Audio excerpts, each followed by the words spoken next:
रवि लामिछाने भारतभरमा जाँदैछन्।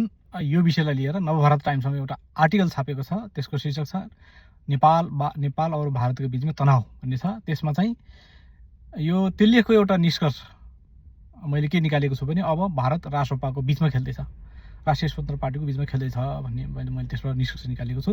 सायद त्यसले पढ्नुभयो भने जहिले पनि त्यसको चाहिँ निष्कर्ष त्यही निकालिन्छ। जब नेपालमा स्थायित्व हुन खोज्छ, पोलिटिकल एउटा स्टेबिलिटी हुन खोज्छ, त्यति बेला भारतले चाहिँ खेलेको इतिहास छ।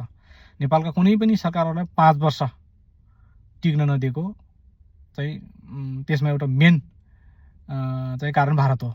अब अहिले रासोपाले 2/3 म्यान्डेट लिएर अगाडि बढेपछि प्रधानमन्त्री बालेनसँग सम्पर्क गर्न खोज्यो, सकेन। अनि त्यसपछि अहिले अब रवि मार्फत अब बालेनलाई काउन्टर दिने, त्यो लेखको आशय त्यही बुझिन्छ।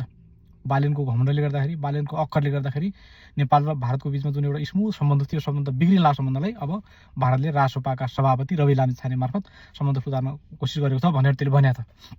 भनेपछि एउटै पार्टीको प्राइम मिनिस्टरलाई चाहिँ अक्कड नअक्कड घमण्डी भन्ने र अर्को त्यसै पार्टीको अध्यक्ष मार्फत, सभापति मार्फत सम्बन्ध सुधारको प्रयास गर्ने भनेपछि पार्टीको बीचमा खेलेको त प्रष्ट सङ्केत हो। अनि त्यसमा पनि जति अमेरिकनहरू आए तिनीसँग रविले भेटेका छन्, भेटेर भेटघाट भएको भनेर चाहिँ त्यो वक्तव्यहरू आएको छैन अहिलेसम्म। त्यसलाई अनअफिसियल भिजिटमा को रूपमा दर्ता गर्न सकिन्छ।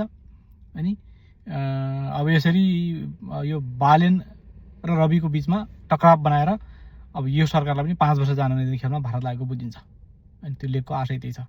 प्रष्ट रूपमा के भनेको छ भने यो बालेनको कारणले, बालेनको अक्कटको कारणले गर्दाखेरि नेपाल र भारतको बीचमा जो स्मुथ सम्बन्ध गइरहेको थियो त्यो सम्बन्ध झन्डै डिटेल ट्र्याकबाट बाहिर गइसकेको थियो। अब रवि मार्फत, बालेन चाहिँ पोलिटिकल कल्चर नभएका मान्छे हुन्, रविसँग पोलिटिकल कल्चर छ। त्यही हुनाले भारतले अब रवि मार्फत नेपालको जुन सम्बन्धलाई ट्र्याकमा ल्याउने कोसिस गर्दैछ र सायद छोटो समय भारतका चाहिँ भाजपाका ठुला नेताहरू सबैसँग भेट हुनेछ र प्रधानमन्त्री मोदीसँग पनि छोटो भेट हुनेछ भनेर लेखेको छ। भनेपछि अब परिणाम पछाडि देखेलान्, तर भारत समग्र रासोपाको बीचमा खेल्दैछ भन्ने कुरा यसबाट प्रष्ट हुन्छ।